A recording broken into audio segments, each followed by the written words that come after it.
Okay, we're good to go. Okay, I'm going to get rid of my face, guys. Good evening, everybody. How are you? My name is Elizabeth Filippelli, and I am the Conservation Director for Duval Audubon. It's great to be here. Thank you so much for inviting me. I do like to have this be a little interactive, so if you have any questions while I go through the presentation, this is not just, a dump and run. Please, Glenn, get them to me. Just shout it out, and we can take questions for sure. Let me know if I'm still coming in on the audio, and if not, I'll try to talk louder. How's that sound? Good. Great. Great. So let me just get this going here. She not. There we go. So we're to talk a little bit about Duval Audubon because otherwise I'll get in trouble. We were founded in 1939. I don't know when y'all were founded, Glenn. You'll have to let me know. But we've been around since 1939, and we serve 3 counties: Clay, Duval, and Nassau, approximately like 2 to 3 million people. And our mission is similar to what your mission is, for sure, connecting people with nature. Okay. We have a lot of programs that we do. Of course, there you go. You see my mug right there. I'm a bird steward. But Glenn, we pale in comparison to Alachua Audubon for sure. Can you guys have so many field trips? I was out there stalking you guys, and yeah. So yeah, we do a lot out in the community. We are a community chapter, so we're all volunteers here. And not only do we have shorebird stewarding, I bet you guys don't have shorebird stewarding, huh, Glenn? Not too many shorebirds, no. But Yes, exactly. It's the only thing you guys don't have. we have a few mud flats on the prairie. Gotcha. I'm just teasing you guys.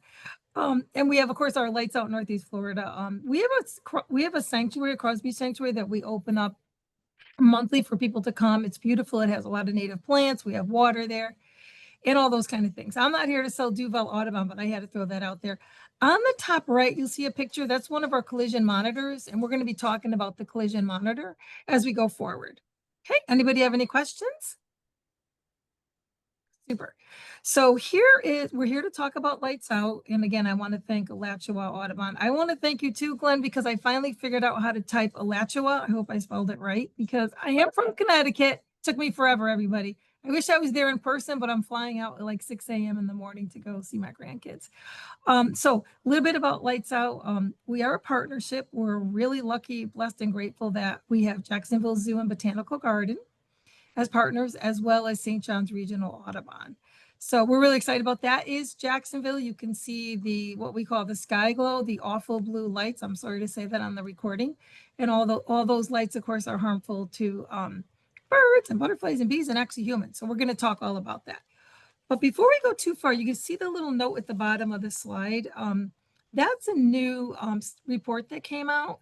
When Lights Out first came out, before we started our program, let's say about 5-6 years ago, the numbers of birds that were getting killed by artificial light pollution and clear glass were somewhat smaller in a sense, like in the millions, but now we're up to the billions. So it's kind of a little bit shocking in a sense. And that's why we're here, because we're talking to people who we know everybody there likes birds. Show of hands. I can't see it, but I'm sure you all like birds. And that's why it's so great to get in front of everybody to talk about this. Any questions? So thank you, Alachua Audubon. Again, you spelled it properly, I hope. I saw it. Congratulations. You're now with the young birders. I love that. Congratulations. We are too, just to let you know, we just started as well. That's our mascot right there. She's saying, hey, guess what? Thank you. And we want you to be a bird hero with us. As you go through the presentation, you'll see her showing her cute little face throughout the presentation. Keep you guys awake. I'm actually going to change it to an American woodcock. That's my new bird. Compliments to Charlie Musey. I don't know if he's in the room. Okay, so now we're going to talk about what's going on here and the reason why we're here. The presentation gets a little bit dark, everybody, but I promise you that, as I say every time, I leave everybody smiling because we have a lot of solutions for this problem. But again, birds are in trouble, and I'm sure everybody here has heard about this. We have lost so many birds since the beautiful 1970s, and it's very alarming. And new reports have come out recently that's even up this number. So you can imagine how troubling it is, not only to us bird lovers, but also to all the things that the birds do for us. in our ecological environment. So we're here to talk about navigating the built environment. There are many reasons why birds are dying. There's cats are killing them. Of course, that's the number one. There's pesticides. We don't really have numbers for that. And then there's this issue right here, artificial light at night, which you can see on the left side of the presentation. And then of course, you can clearly see the clear and reflective glass on the right. So does anybody have any question on this slide? This one's a little bit awe-inspiring. Anybody have any questions, Glenn, in the room? Not so far. Okay, great. Yeah, so these are the two problems right now. So we won't be talking too much about the pesticides or the cats. We're going to be focused on these two. And that's pretty much what Lights Out is all about. So before we get into all that, we want to get you warm and cozy. So, why do birds matter? There's many reasons why birds matter. Of course, we all know, right? It's just being with them, watching them, no matter what you're doing, no matter whether you're hunting them, you're on your knees like I did, falling in the water, just trying to get the picture of that bird. They also bring us a lot of joy. There's a lot of science around that. But then there's the whole ecosystem services that they give us. For instance, the fire up in Northern California quite a few years ago. Some of the park rangers said there was no way they would have been able to plant a lot of those trees, but thanks to the birds, as you all know, they're great at getting those seeds all over the forest. And that's a huge money saver for us that a lot of us don't even really recognize. Birds let us know if our environment is healthy. I used this story in World War II after the awful bomb was dropped. Of course, a lot of the birds died, and a particular insect that the birds were taking care of actually came back and did a huge damage to the forests there. So when the environment got healthy, guess what? Our birds came in and woohoo, they ended up taking care of that insect, and it actually went away. So there's a lot of things that the birds do for us. One of the most important things too is birds make money. Apparently all of us spent the latest figures from State of the Birds is, I got to look at my slide, $108 billion we all spent on birds equipment, bird traveling. Are you guys looking shocked? It's 108 billion. It's with the B, guys. Yeah, so just to let you know. So we're here because birds need our help. They do a lot for us. Now we want to do something for them. So this also is the value of birds to all of us. Literally like 2 months ago when I had this site up, 96 million was the right number for the number of bird watchers in the United States. Now we're up to 100 million of us out there. So what we're hoping is with all those bird lovers, as we get out there in front of everybody like yourselves, we can talk about some of the perils to bird, and then we can work together to partner to help these birds along with us. Any questions? Okay, so here we are. You heard all the yucky stuff about what's going on with birds. Well, guess what? That's how Lights Out was born, if you will. We heard all of it. Now, just to let you know, we're one of the younger programs. We've been doing this for about 5.5 years. Chicago was the first Lights Out program. Y'all might have heard about that about 25 years ago. Bird Safe Philly is another one. Texas, Houston is doing a lot of things.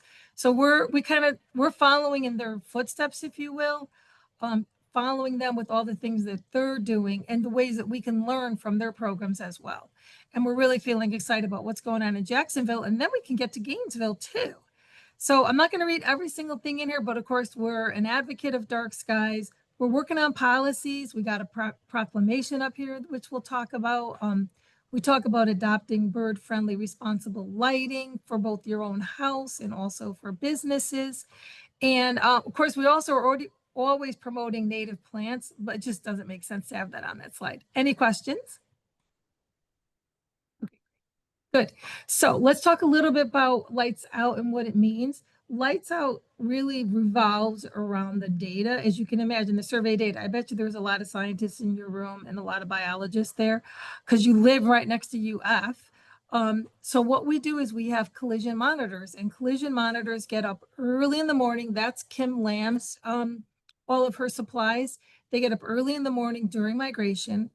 And believe it or not, they go downtown and they walk around and pick up the dead carcasses. I'm sorry, guys. That get hurt by hitting the glass, the clear and transparent glass.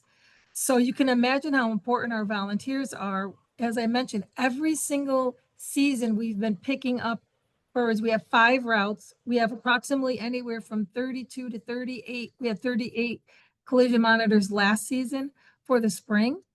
And every day during migration from September 15th, which just started a couple days ago, through November 15th. And then from in the spring, it's March 15th to May 15th. And they actually go, I mean, they don't all go every single day, you can imagine, right? But we have a route and they go by the buildings that are the biggest threats. And then they pick up, sometimes we do find birds that are stunned. We will go through the protocols of what you should do when you find a stunned bird, but a lot of times they don't make it, because what we're finding out now is that science has actually tracked birds that have been stunned, that have been brought to rescue, wildlife rescue hospitals around the country, and they found that a majority of them die. So I don't know if any of you have had strikes in your window. Some of us feel like, oh my God, thank God it got better. A lot of times they're not, they die from head trauma. And, their bones are hollow, so they're coming at 30 miles per hour. I hope I'm not upsetting anybody there. We do have some yucky stuff, and then we get to some good stuff. Glenn, did anyone faint there? I hope not. I hope everybody's okay. Haven't had to pick anyone up yet. Okay, good. Okay, good. I'm usually in front of people, so I want to make sure. Okay, so let's go. Now we have some fun. Now we have some fun. Da, da, da, da, da, da, da. So what we're going to do is stump Alachua Audubon. I love that I spelled it properly. I know I'm going to mess it up at one point. Okay, is everybody ready in the room? Okay. Which one of these little cuties has the toughest time moving through Jacksonville? There's no wrong reason.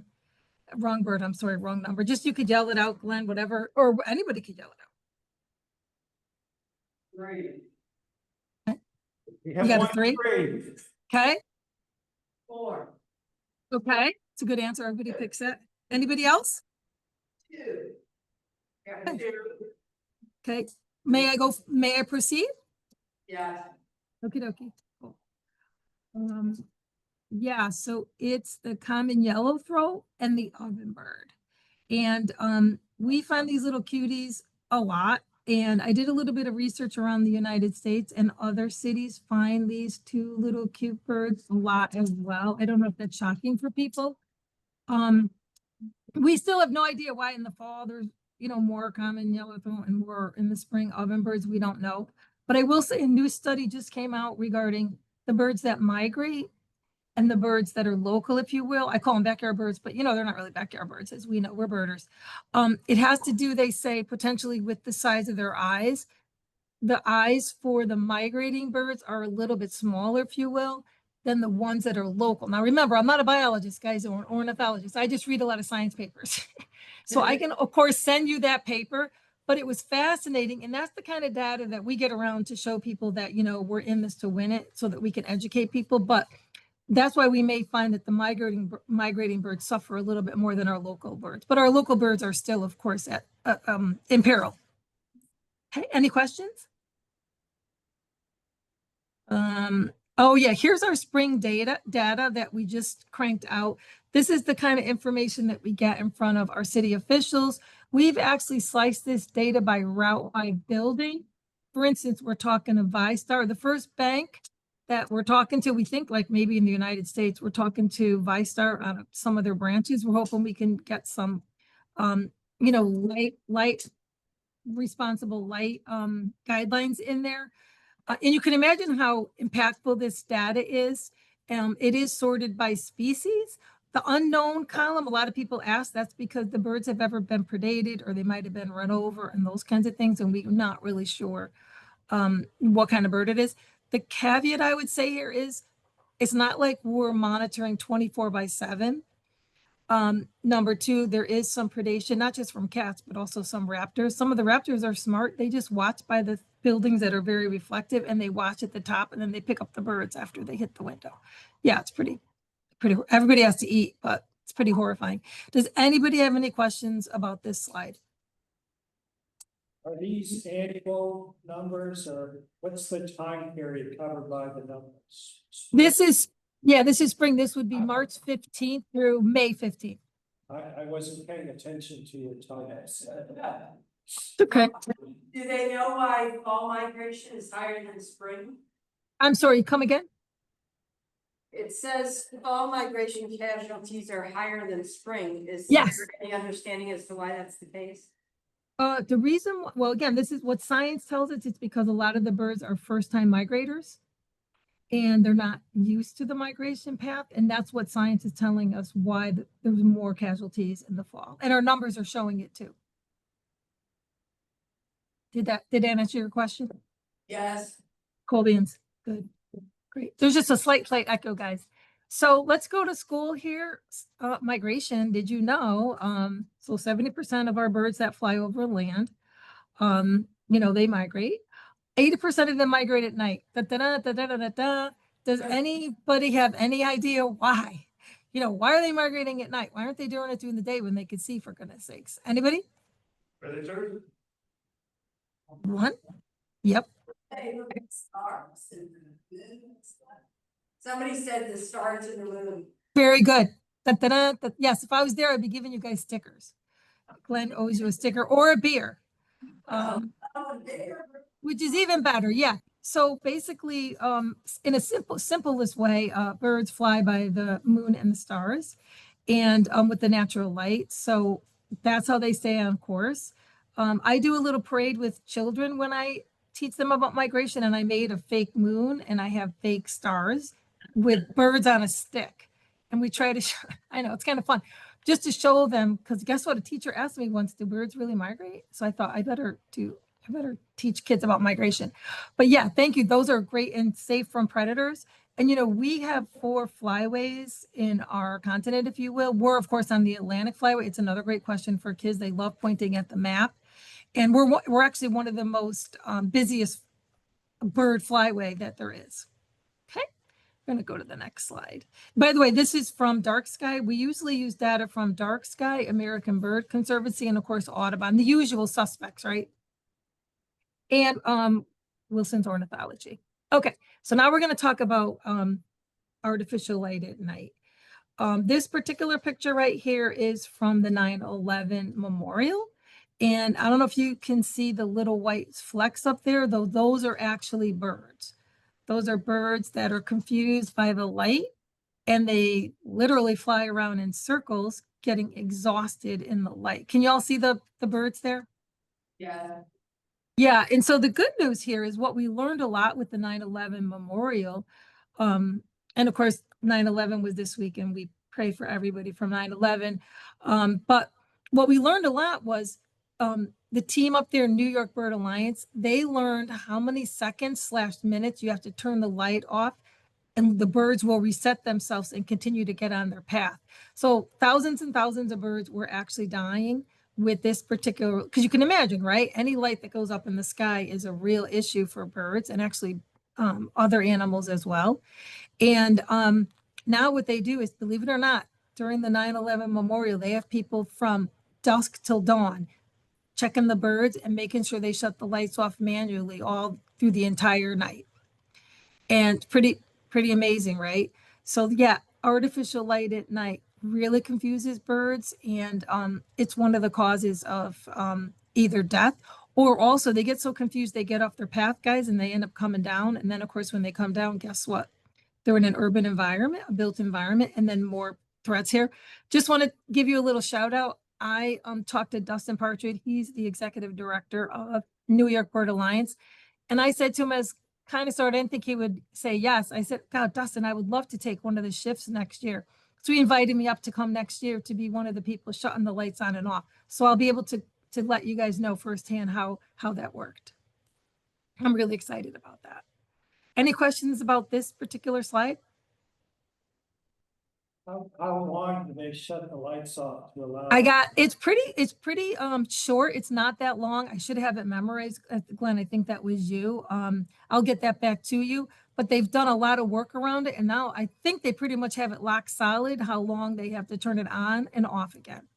Actually, I just was reading a book and it says they turn it off for 20 minutes at a time. Thank you. But the birds have to get to like a certain number, so the people on top of the buildings are trying to count the number of birds caught in the light. And once it hits that number, they call down to the squad with the lights, and they turn it off for 20 minutes so they can reset, and then they turn them back on. Well, thank you for that. I appreciate it. All I know is he said I could do the 8 to 12 shift, but I feel like I want to do all night. I'll keep you posted. We'll see. Just to come back and be able to tell you all about it, right? Walk the walk, talk the talk. Thank you. Who is that? Who said that? My name is Renee. Renee, thank you. You're welcome. So that's the first challenge that we have right here. But even if we shut off all our lights, guess what? Glass is a huge issue. So I'm a big proponent of saving money and, using responsible lighting guidelines. But this darn reflectability and transparency is a real issue. And you could clearly see here, this is a great picture. This is from, I think Audubon gave me this slide. This one shows clearly, oh, the birds are like, woohoo, let's go over there and get some bugs and eat. And of course, you know what happens. So they don't see glass just like us. Show of hands, did anyone ever hit their head as a kid in glass? Lord knows I did. I actually have a scar. It hurts, right? But birds, unfortunately, don't learn. So we're going to talk about the ways to make this better. Let's see what the next slide is. Oh, yeah. So this, you probably all heard about this. This is in October, huge mass collision with McCormick Place. It was not just light. It was almost like a tsunami. It was a lot of fog, bad weather, etc. But the building has been being monitored for over 25 years.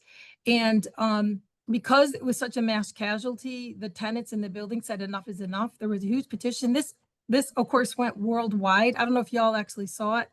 It was all over the place. Not your usual bird people saw it. You know what I mean? Like everybody saw it. And I'm happy to say that Feather Friendly was the product that was selected. I'm sorry. Okay. Yeah, Feather Friendly was the product that was selected. I say that because it's a great product. We recommend it a lot. We don't get a VIG from that, by the way. We recommend the product for the right product, the right problem.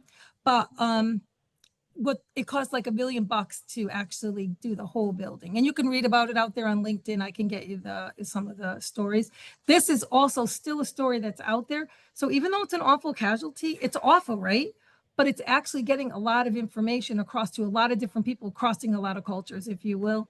Just like, remember when Flacco died in New York, how everybody was like, that was, that poor owl. That was another thing that got people looking about and saying, uh-oh, maybe we got to worry about, road inside and all that stuff. Okay, so this is where I make people squirm a little bit, and you see our little mascot, 44%,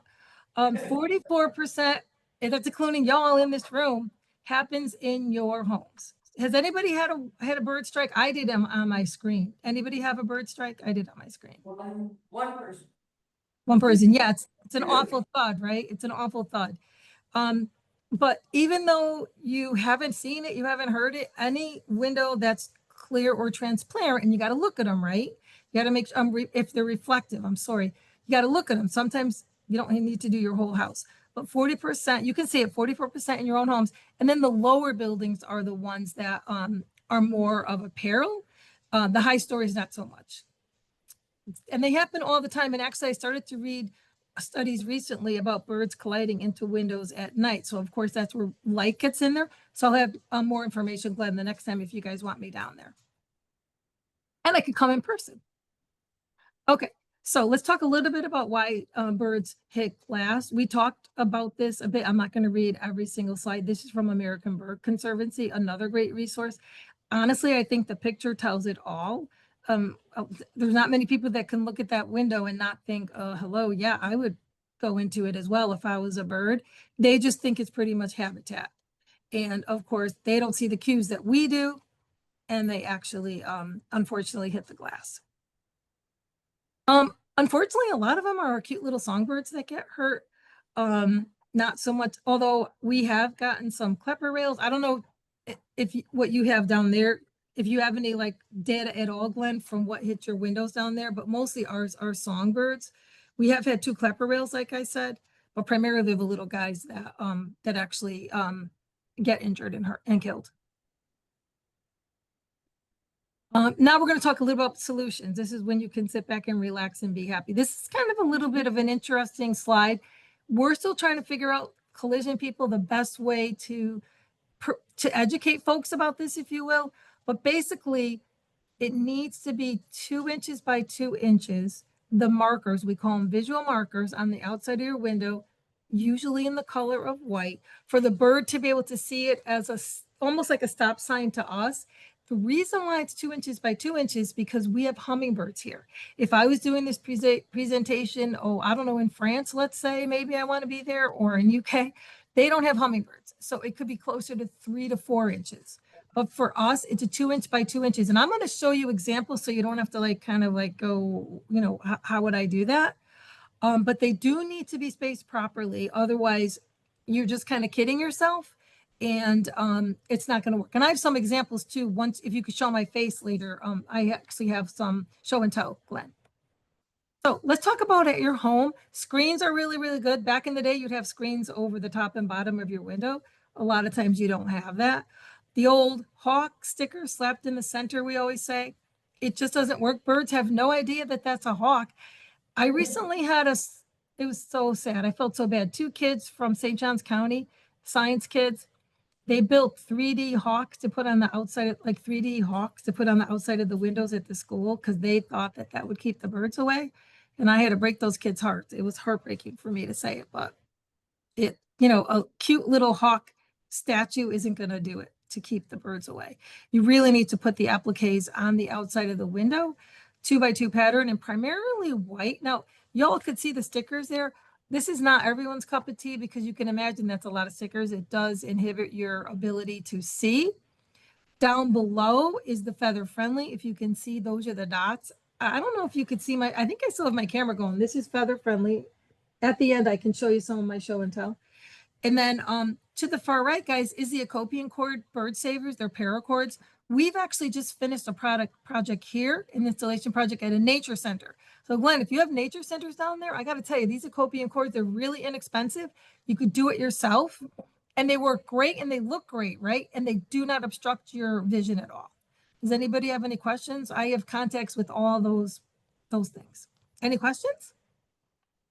Okay. Elizabeth, I'll add a comment in here since you're showing this stuff. One of our members has his houses all done and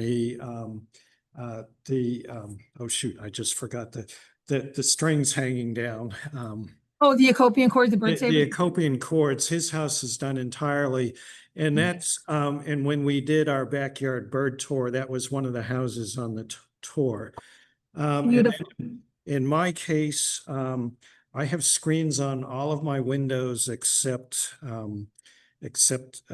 3 in the back of my house. And I put a similar product called Kaleidoscape Oh, yes. on those windows, and that's made a big difference in terms of collisions. You know, I work with Jerry a lot in Fort Myers, the president of I would say Southwest Audubon. I forget what it's called, but anyway, Glenn, if you can send us a picture, we don't understand why Kaleidoscope doesn't seem to be having as much fanfare, if you will, than feather friendly, because we want to learn a little bit more about that. Let's talk about that later. I'd love to see how it looks and everything like that. Okay, that's great feedback. Thank you. I actually have feather friendly on my window and I did my own artwork. Wah, wah, wah. So I can't really show that too because it's in my bedroom. Some people I do take in the bedroom, but I'm not taking you guys in my bedroom. Okay, so let's talk about I'm too shy. Reflectability and transparency. Now, this isn't your house unless you're someone with a lot of money, right? But this is a lot of the things that we see in downtown Jacksonville. And guess what? You can clearly see the birds are just going to kamikaze right through there. And unfortunately, we do have a lot of dead carcasses there. So we ask people to definitely reduce the lighting. Of course, you got like, I think Kaleidoscape would be a great solution here, Glenn, on this one. And, you know, it's tough because people like these skyways, but they're very dangerous to birds. And then landscaping. I mean, I don't have businesses on this call, but what we found is people don't realize by putting plants by the windows, it looks super cool, but the birds look at it and they think it's actually something that they could fly to. So when we're working with the City of Jacksonville, we talk to our city hall people and we ask them to please remove the greenery, if you will, the plants from the window because it confuses the birds. So here's some bird-friendly glass. The terms that you'll hear are fritted, opaque. It's done on the outside of the window. There's so many different, you do not need to have something that looks like a prison now. I don't imagine anyone in the room is building a house right now, but if you are, American Bird Conservancy has so many resources out there for you to leverage by threat factor on what you're going to want to use. Guess what? I ended up getting glass samples, but they weren't hurricane friendly, so I really can't use them. But I have some great glass samples, but they're from a company that wasn't hurricane, and I'm in Florida, right? So I've got to get samples that are hurricane. Okay, any questions on here? It's kind of pretty, right, guys? Okay, so when we talk about minimizing and turning out lights, we're talking about using motion detectors. Does anybody there like turn your lights off at night anyway? I can't see, but some of you guys. Yeah, I mean, I'll talk a little bit about that. I want to make sure I'm not like running over Glenn, but yeah, we talk about responsible lighting, and I'm going to show the dark sky 5 principles. But you know, my grandmother and grandfather that grew up in like the Depression, they'd be like, shut the lights off. What do you do? Live in a barn? But I would never say that to you guys. But clearly there is responsible ways to have your lighting done in such a way that it doesn't spill over. I'm learning so much because I took the Sea Turtle Conservancy classes. You know, you have Sea Turtle Conservancy down there in Gainesville. I am learning so much about lighting and how we overlight things, humans. So really, it can be quite thoughtful and still be safe. Because I mean, I don't know, a lot of people, of course, you want to make sure that you're safe. So when we tell people, we recommend, hey, turn off your non-essential lights. We learned the first time that we said that in downtown Jacksonville, just turn off your lights. Guess what? In front of those businesses, they were not, they, you know, they didn't even hear us. As a matter of fact, some of them were, you know, what are you talking about? So we're learning a lot how when we do outreach too, to make sure that we use the right words. But keep the light shaded down, don't have anything up. Amber and red lights are better because it doesn't scatter as much as blue. You probably saw the Jacksonville picture there. There's so much blue downtown in Jacksonville. I don't know why. Does Gainesville have a lot of blue in their city? Oh, what's with the blue? Brutal. It's not good for anybody. Okay. Any questions on lighting? Okay. And I can send this deck to you, Glenn, if you'd like, but these are the 5 principles of lighting for dark sky. I notice people go immediately to number 5. They're like, what color, Elizabeth? You know, but honestly, it's really meant to be just responsible. I have to do this too, because I mean, I don't have any lights on at night, but I really need to do, after reading this again and having the last class that I had today, I'm going to go through these 5 principles again and just go around my house and see if I'm actually being as responsible as I want to be based upon lighting, not just only for me as a human, but also for like our wildlife. So yeah, you want to keep it, only use it where it's needed, use task lighting, use motion sensors. I know your downtown's maybe not like ours, but I was just downtown Saturday night in Jacksonville, and I can't believe all the businesses that just had their lights on in the middle of the building. It's unnecessary and it costs a lot of money, and it really affects the birds adversely. Any questions here? Okay. So what can we do together? Everybody clap. Woo. Turn off your non-essential lights at night, please. You're going to be minimizing any extra deaths. You can start bragging to people. I brag to people all the time how I turn off my lights. I'm not invited to my family's cocktail parties anymore, but don't use me as an example. Basically, it's okay. You're in good company. Okay, so what we do is we offer a free building. We call it a free bird-friendly window and lighting assessment. Now, I don't think I could talk the zoo into coming down to Gainesville, Glenn. I doubt it. Like we really cover Clay, Nassau, and Duval, but we can definitely do train the trainer. So basically what we do is we get on site, we work with everybody in advance, we make sure the facility manager knows, the decision makers know, we get on site, we take pictures, we look at the building, we look, if we're lucky enough to talk to the facility people, we'll actually ask about your lighting schedules, you know, what you have. And we end up giving a kerplunk. After we do that, we give them a kerplunk. It's private. It only is sent to the building. Almost everybody except for one, I think we've done about 10, has done something in the way of bird friendly for any of the assessments we did. So that's something. And by the way, we did an assessment for the Jacksonville Jaguars because we wanted them to do bird friendly glass with their stadium. They didn't really do the glass yet that we know of, but they did turn off their lights over their Daly's. It's called Daly's Place Amphitheater every night except for when there's an event. So they turn off their lights every night from 11 p.m. to 6 a.m. The Jaguars over at the Daly's place. So we're really super excited about that. And that's because we were just out there in the community talking to people. I'm sure you all are familiar with Birdcast, right? Sometimes I throw this up and I think people, does everybody know that? Birdcast? Yeah. Yeah, so I like to show this because it's a great way when you talk to people that are birders and didn't realize it, because there's a lot of people that don't. It's a great way to find out not only how many birds are coming over, turning off your lights.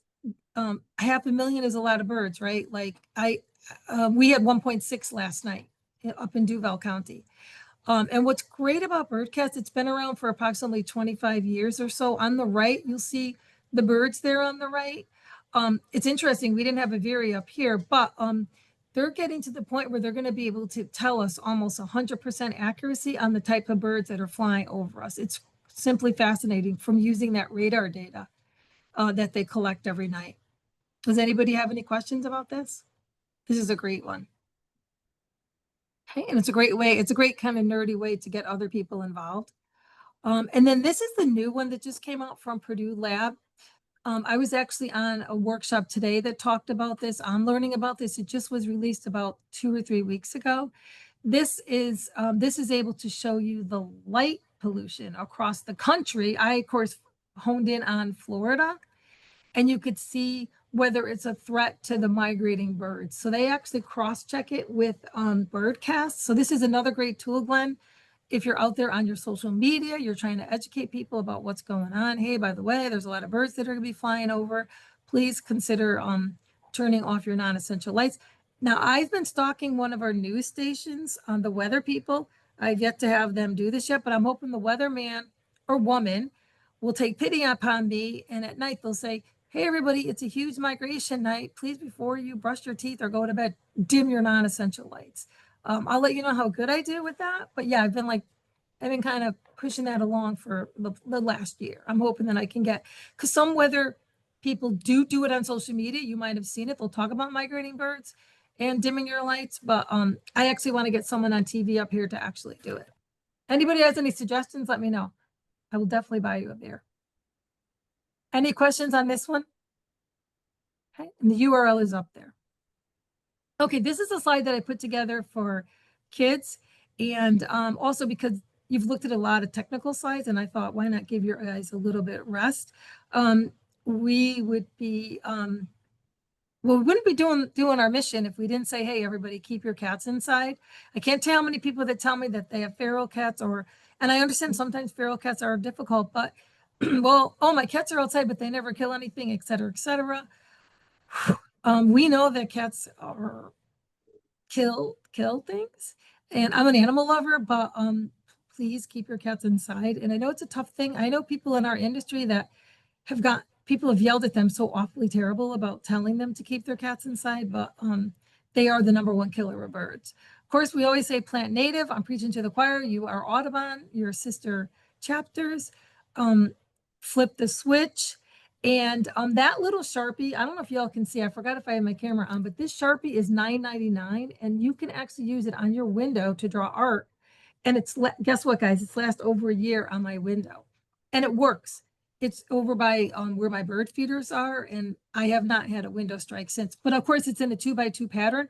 Mine is kind of a corny art, scribbly thing, but it works. Any questions? Now, here's an example of an art student, not what I did to my windows, I might add. St. John's Country Day School in Clay County was they weren't killing them. Cedar waxings were getting killed daily on those window panes. And they had like fruit trees there, right? And the science teacher and the art teacher got together, and they basically called me. They were like, who do we call? Ghostbusters. Literally, they said me. And this is our first project that we know of across the state that actually was in a high school for bird-friendly windows. Pretty cool, right? They actually used this. They were rising juniors, so I think they're seniors now. They're using it for their college admission. And each of them had a theme. One of them liked to, they actually used train tape. I did not know what that was. And here's another look at it with the birds. Look at how pretty this is. These are 2 juniors in in high school. There's a lot of signage around there too. And Mike and I actually got in front of 300 children-ish age to talk about lights and glass perils and what you can do. Okay, this is my mug. I don't know, I always get kind of weird about this. The first Lights Out proclamation for all of Florida was, believe it or not, signed by our Mayor Deegan here up in Jacksonville. We're super proud. We want this fire to go all over the place. I actually thought Tampa or Miami might call Mayor Deegan and say, hey, what are you doing up there? You know, a little jealousy there, if you will, competition. Maybe Gainesville will, Glenn, but we would love to have more, you know, mayors, if you will, run those proclamations, because that helps us get into any kind of lighting ordinance discussion. I know proclamations are a lot, you know, no teeth, but it's another way, you know what I mean, to get that information out there. So we went from 16 residents in our homeowners pledge to 145. Believe it or not, 145 people. Now, mind you, that's not, we want more. We ask people, I know y'all are in Gainesville, you certainly, we'd love to have you join our homeowners pledge. But Glenn, this is something, of course, that you could do down there if you were interested. We have 6 businesses, and one of them being the Jacksonville Jaguars, that are on our pledge to turn off their non-essential lights at night. That's our cute little bird, right? Isn't it cute? So cute. Okay. These are some other pictures with us doing some of our bird-friendly window audits. In case you're scared about us coming, that's what we look like. That's Ashante Green. She's our sustainability manager. This is us doing a lot of outreach. That's the first councilman that actually signed our proclamation. I mean, signed up to be for Lights Out. And we talk about volunteering here. You all are down in Gainesville. You will not be volunteering, but if you have any questions about what I presented, I'd be happy to talk about it with you. And I think the last slide is what's up next for us. You can see there's a lot of things. As I mentioned, these are all of the projects on deck, if you will, in varying states of readiness, where we're ready to either talk about bird-friendly glass, talk about light reduction. We're hoping that we can do some kind of lighting ordinance with the city buildings here and the city parking lots and things like that. And we're hoping that we can be proud to say we're the first Lights Out program in the country that has gotten one bank 5-star branch to consider dimming their lights at night. Stay tuned on that one. That's a high bar to hit. But because, you know, banks, security, so we'll see. Anybody have any questions? I think that's my last slide, guys. Oh yeah, then I have like bird-friendly policies here. Questions, please. Let me get my face back up here wherever I am. I don't know. I have a question. Can you hear me? Mm-hmm. Since you said light spectrum issues can affect birds, you said long wavelengths might be better for birds. I mean, short wavelengths instead of long. Yeah, the amber and the red better. So my question is there any effort? I mean, it's a big ask to ask a commercial building to cut your lights off. Is there any effort to have bulbs change their wavelength as night approaches?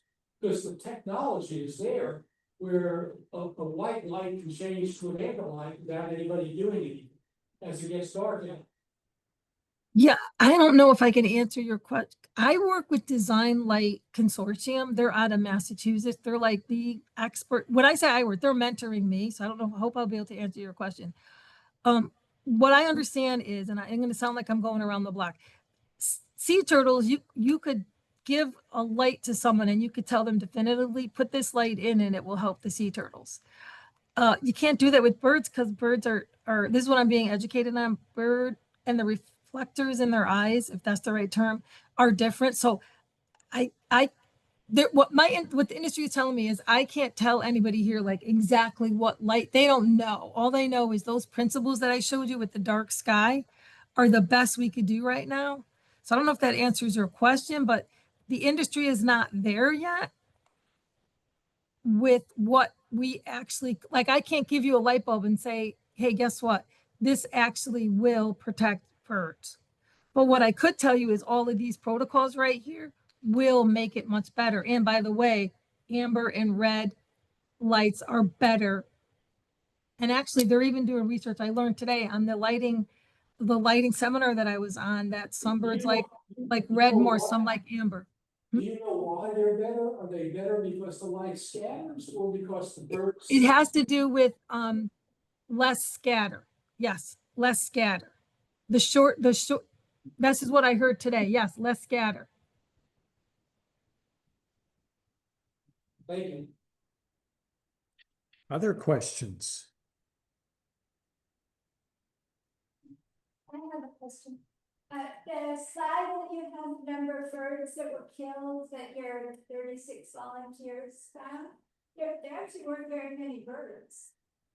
You know? Well, we know, as I mentioned, we don't go out every day and we don't go 24/7. So we know birds get killed. We're only out there for 2 hours in the morning. We know birds get killed during the day. And even though we work with city officials, a lot of times they just sweep them up, but sometimes they're predated. So we know the numbers are low.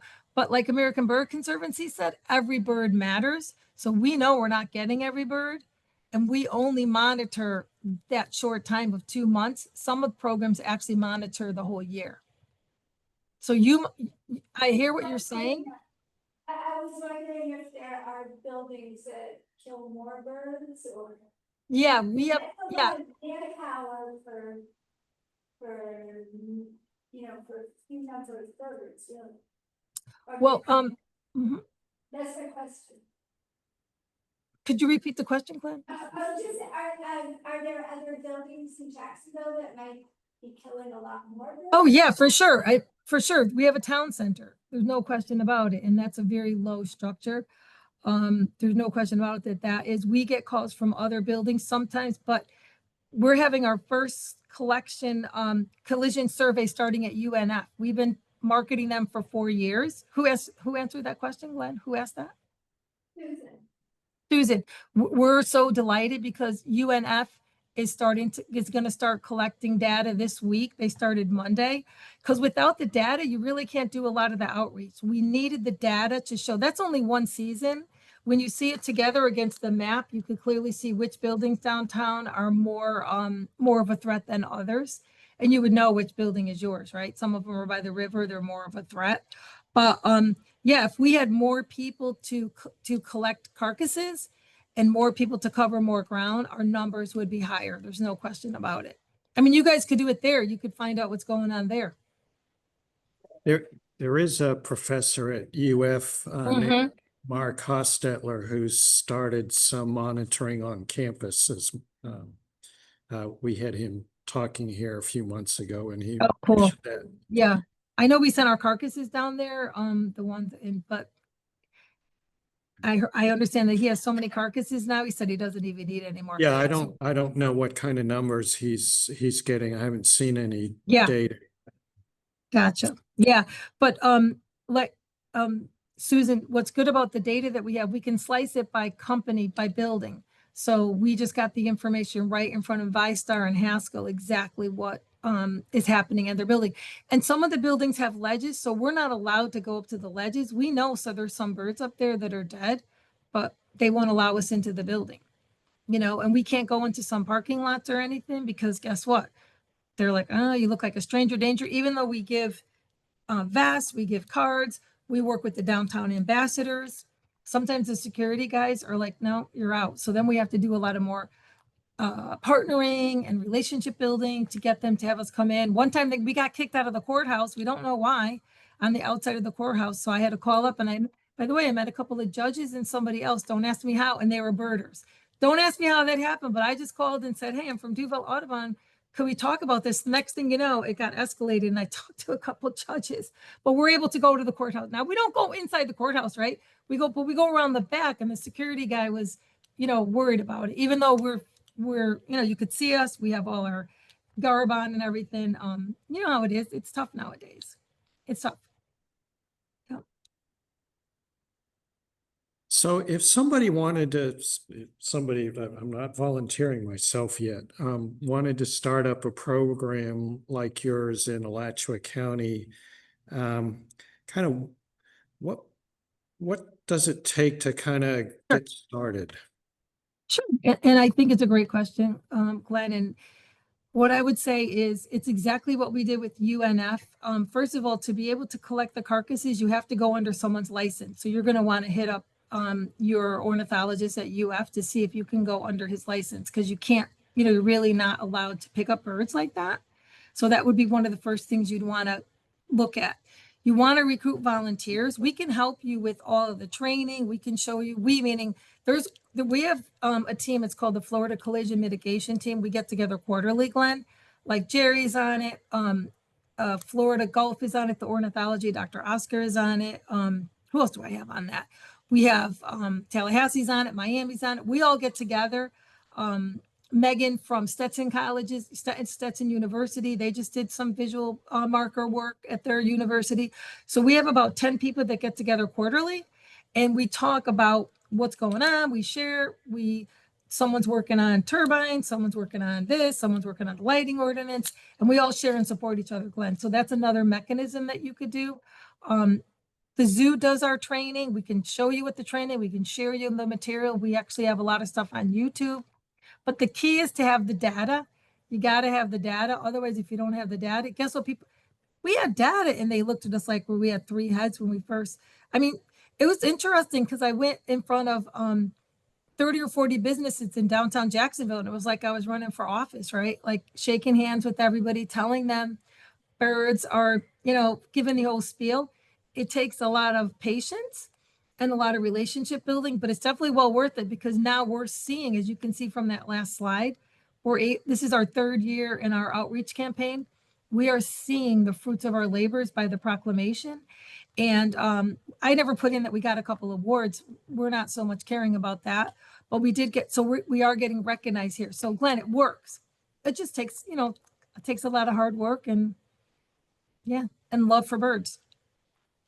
Yep. Oh, very good. Thank you so much. Mhm. Any other questions? Okay, I'm not hearing any more questions. But I want to thank you very much, Elizabeth, for joining us tonight and sharing your experiences. Thank you. Sounds like you're doing some really great work there, and Thank you. hopefully we can learn from that and do what we can here back in Gainesville. Well, you could call anytime, everybody. You have my contact information, and we're now family now. You can't get out of it. You know those Italian people. That's it. All right. Thanks, everybody. Have a good night. Have a beer for me.